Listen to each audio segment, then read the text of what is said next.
Hello, my friends. I hope you're having a lovely January, what's today, 25th? 25th, yes, 2019. And, obviously there's been a lot of Metroid news today. But, you know, that's been covered. But I still wanted to talk about it, but not really in like a news way, just kind of discuss it a bit. And I was like, I don't know, maybe I'll do something else. And I was like, why don't I do some gameplay footage or something that's not out yet?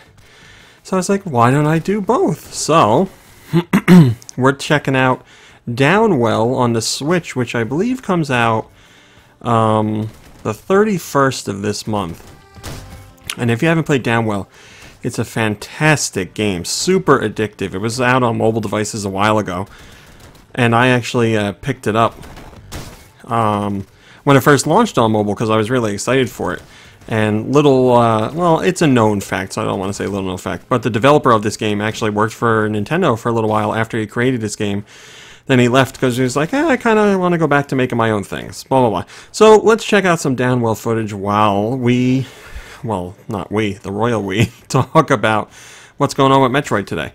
So, I apologize for any reactions I have that are not related to Metroid as I'm playing, because if you've watched my previous videos, you know I kind of do that. But I'll try and limit it a bit. Anyway, today started off with some huge news for Nintendo fans, and I guess you would say it's both good and bad.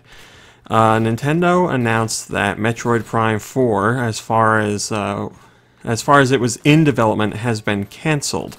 So any development that has been done on Metroid Prime 4 is now being wiped, and they're starting from scratch. So we never got to see anything from Metroid Prime 4 other than a logo, but obviously it was in development for a while now, but the project just wasn't panning out the way Nintendo wanted it to, so they decided to cancel it.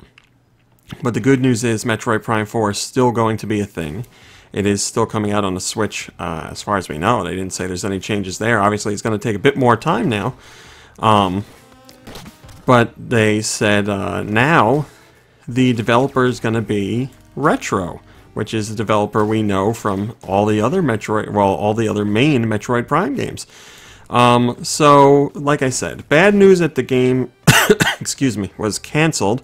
Good news that the development started again. Great news that now it's Retro involved with it.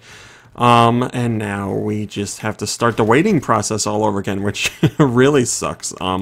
You know, how long does it take to develop a game? I don't know. It varies game to game. You would think Metroid is a project that's pretty sizable, so I don't know. Depending on, you know, how much work has been done since it's, you know, Nintendo didn't make this decision today. And they're starting from scratch day one right now. It's obvious that, you know, they made this decision a little while ago, and now they put together the video for the public to let everybody know that this is happening. So who knows how far along it actually is, but whatever the case is, you would imagine there's still a good number of years left before we actually see the project release, which, you know, like I said, is a bit painful because a lot of people are really looking forward to that game, and it sucks to think, oh, we spent all that time, and now we got to start from the beginning again. We got to start from the beginning again, and all that time is wasted.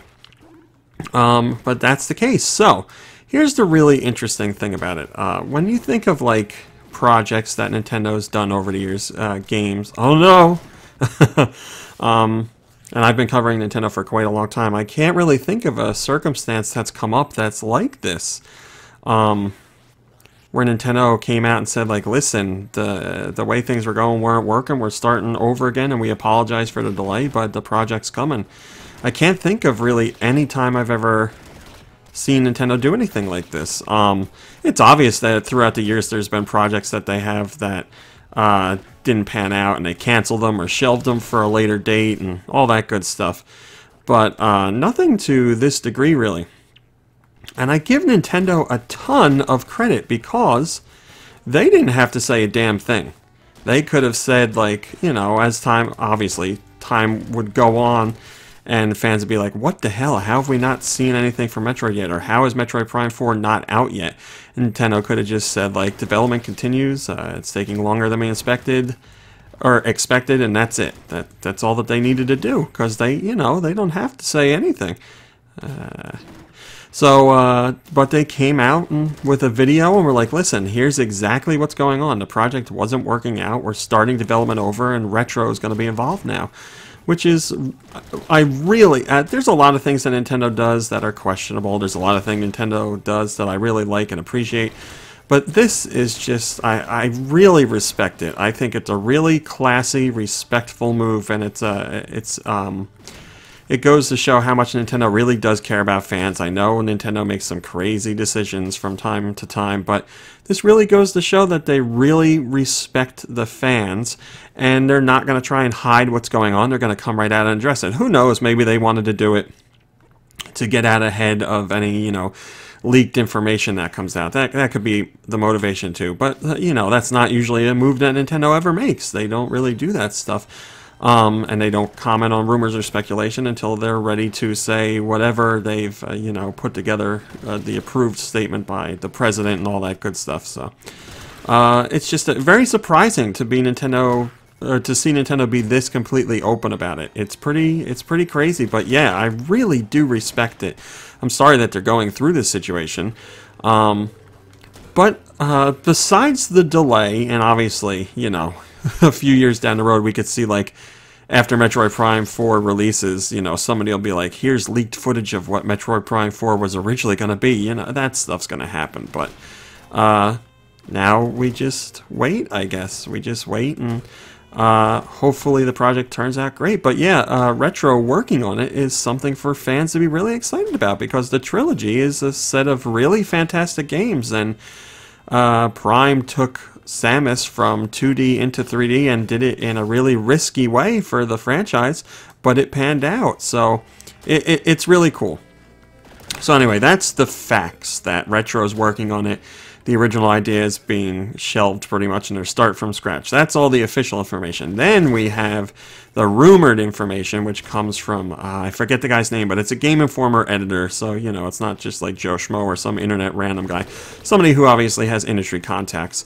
And they were saying they had some inside information on why Metroid Prime 4 was canceled. They were saying that the project was being worked on by multiple studios around the world. Not necessarily, you know, like 4 or 5 studios at different companies, but different branches of a singular studio or 2 studios. And word is, some of it was going well, really well, and some of it wasn't going well at all. And Nintendo was like, you know, this isn't really working out, because some of this is moving ahead and some of it isn't. And it's going to make for a jumbled project. So Nintendo, you know, made the decision to pull the plug and start fresh. And again, Nintendo hasn't confirmed that that's what happened, but that's the inside information. And we're also hearing that Retro actually on their own put together a demo or a presentation or some kind of just way to show Nintendo, hey, we have an idea for Metroid Prime 4. Check this out. And they presented it to Nintendo, and Nintendo was like, yeah, this, oh man, that was stupid. Nintendo's like, yeah, this really works out. This really fits in with what, oh boy, things are falling apart here. This really fits in with what we're trying to do, or what we've been considering. So Nintendo's like, yeah, let's make it happen, and the rest is history. So again, once again, that's rumored information. I doubt Nintendo will ever comment on any of that, or any developers will say that until, you know, many, many years pass. But, you know, it makes sense with everything that we heard today, and it's not too hard to believe. And then moving on from that, we also have more information about the rumored Metroid Prime trilogy getting a Switch port. Now, this is a rumor we've heard for quite some time. I've heard this from a couple inside sources that I really trust. And, you know, it obviously never panned out. There were a few times there where we really thought it was going to be the focus of a Nintendo Direct or something like that, and it just didn't happen. And my sources were like, I don't know what's going on. This thing exists. Like, I know this project is real. I don't know why they're not talking about it now. Obviously, oh boy. Obviously now we know why. Because if all this other stuff was going on with Metroid Prime 4, Nintendo was probably planning the trilogy to fall in line somewhere with the Metroid Prime 4, and, you know, talk about one to drum up excitement for the other, stuff like that. So it's not hard to believe that that has been had its release schedule shifted a bit as Nintendo figures out what's going on with Metroid Prime 4. So the rumor is the project is done. It has been done for a while. It was originally going to be announced last month, but that never panned out, and now we have this Metroid Prime 4 information. So when is it going to come out? Is it, well, first off, is it real? My sources say it's real. I believe it to be real. We have the guy at Game Informer who's obviously saying it's real. So, I think it's a done deal as far as it being real. It's just, when is it going to come out now? I honestly don't know. Do they hold on to it for a similar release plan like they were going to do with the original plans for Metroid Prime 4? I don't know. I don't know what they're going to do. Oh, boy. But that would certainly be a nice stopgap for fans to be like, hey, listen, we know we gave you this really unfortunate news about Metroid Prime 4, but here's this nice surprise for you. We have the trilogy. It's been remastered, whatever you want to call it, and we're going to release it, sometime this year. That could certainly be the case. I think fans would really like to see that. I'm a fan. I would like to see that, so hopefully that's what happens, but we honestly don't know. But everybody's waiting for the next Nintendo Direct, and I wouldn't be surprised if they address the Metroid situation again in the next Direct, and then that would be a great way to follow things up. Be like, hey, yeah, just to cover this once again, we're moving on with a new direction for Metroid Prime 4, and while you wait, here's the trilogy. That would certainly be wonderful, but we'll just have to wait and see on that. Then finally, the last part of the rumor is that Nintendo has other Metroid projects in the works, and obviously if that is the case, those are going to be shifted around to go with what's going on with Metroid Prime 4. So, what are those other projects? I don't know. Everybody keeps talking about, for years and years now, there's been rumors of a new Metroid Prime, or a new 2D Metroid. We had Samus Returns, obviously, but that wasn't new. It was an extensive remake, but that wasn't new. And the talk is people want or the rumor is they're working on a new 2D Metroid, and obviously there's some fans who want to see it only stay 3D, and then there's fans who have been fans for a long time now, and they would like to see a new 2D entry. I mean, again, that'd be another great project to see happen while we wait for Prime 4 to come around, so I don't know, but apparently, according to the rumor, there's other stuff going on with the Metroid franchise. We'll just have to, again, hang tight and see when they're actually going to talk about something. The whole thing with Metroid Prime 4, I'm sure Nintendo has put a lot of thought into it, and they had, original plans for, we're going to launch this at this time, we're going to promote it at this time, and all that is changing now because of this shift. So, I need air. So, everything's up in the air now. I honestly don't know. We hang back and we see what happens. So we could see some other projects with Metroid sooner than we would have before because of this stuff going on, or things can completely shift and direction changes. I honestly don't know. So there's a lot to process going on. We're going to talk about this more on the podcast tomorrow because there's a whole bunch of angles to come at it from, and it's interesting. Like I said, it's not something you usually see that happens with Nintendo, but here we are. So that's all I got to say about it right now. I am desperately trying not to die. I'm surprised I made it through this whole playthrough without kicking the bucket. So I guess if you want to see the rest of this footage, I'll just play until I have my first death, and then that'll be the end of the video. So if you were watching this to hear me talk about Metroid, you're going to want to end it now. But if you want to see what happens in this run, then continue watching. I'm going to stop talking. We'll just go right to gameplay. So thanks for watching. Thanks for listening. And I will see you in the next video.